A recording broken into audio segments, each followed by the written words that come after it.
There is a specific kind of heaviness that comes when you realize that your name is being carried into rooms and atmospheres that you're not even partaking in. Some of you are being talked about right now as you're watching this video. You're not necessarily being misunderstood, but you're definitely being lied on. Conversations are happening behind your back, and a version of you is being presented that is not true. And what makes this even more disturbing is that the people that are listening to them are believing what they're saying. They're forming opinions and looking at you sideways based on what somebody else is saying about you. And not at one time did these people have the maturity or the decency to come to you directly and ask you if anything that this person or people are saying about you was true. Did not one time they even think to ask or take the time to watch your character for themselves to see who you really are, instead of blindly agreeing with the smear campaign. People of God, I need for you to understand something. This is not just gossip or slander, but this is witchcraft. It is witchcraft disguised as a constructed smear campaign. Are you hearing me? And I need you to understand this too.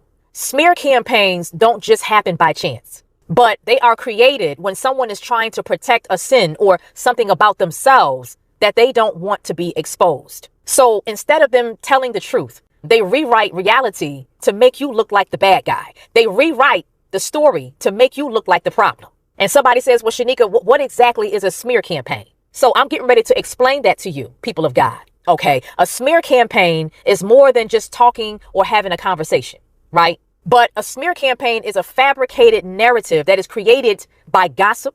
It's created by slander and character assassination, false accusations in many cases, okay? It distorts the truth. It exaggerates details and it leaves out key information. It's someone taking pieces of your reality, your life, your business, whatever you got going on or whatever you had from the past and rearranging them to protect their own image. Does that make sense, y'all?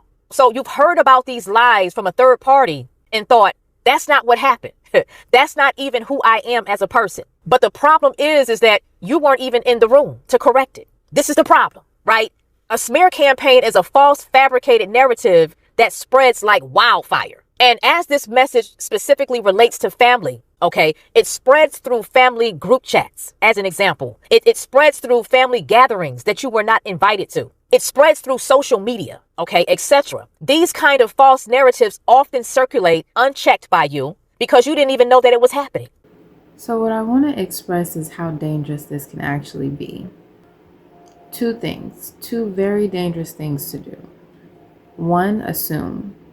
If you're in a situation where maybe someone isn't directly lying to you or someone isn't necessarily deceiving you directly, but they're leaving it open for interpretation, and then you go ahead and start assuming the rest, or you're just looking from afar and you're just like, oh yeah, this looks like this kind of situation. Very dangerous. Very dangerous.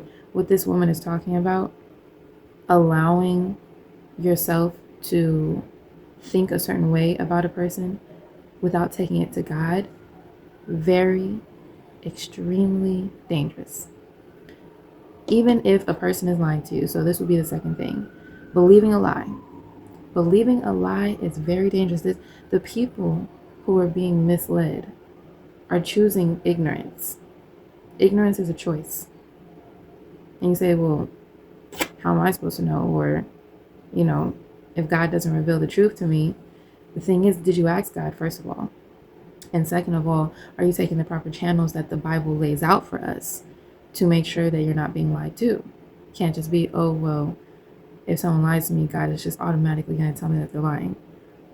The Bible says the first person to speak sounds right until cross-examination. So what does the Bible tell us? That we have to cross-examine. You got to start figuring things out.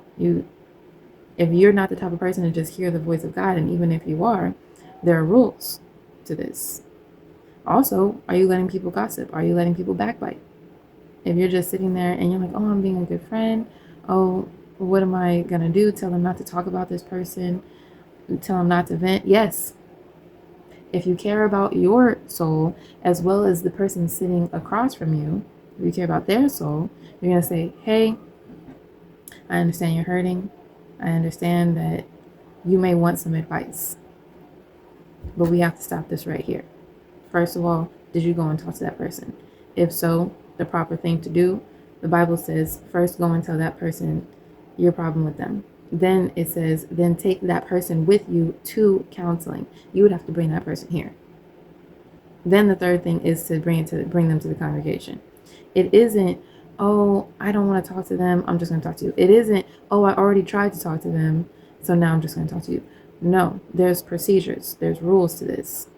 And if you're not the type of person to help someone follow the rules, you're going to be misled and misguided by basically witchcraft.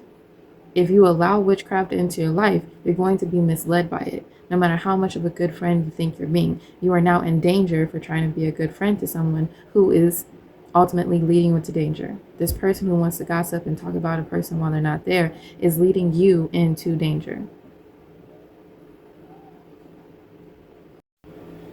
May I've only spoke the words of the Most High.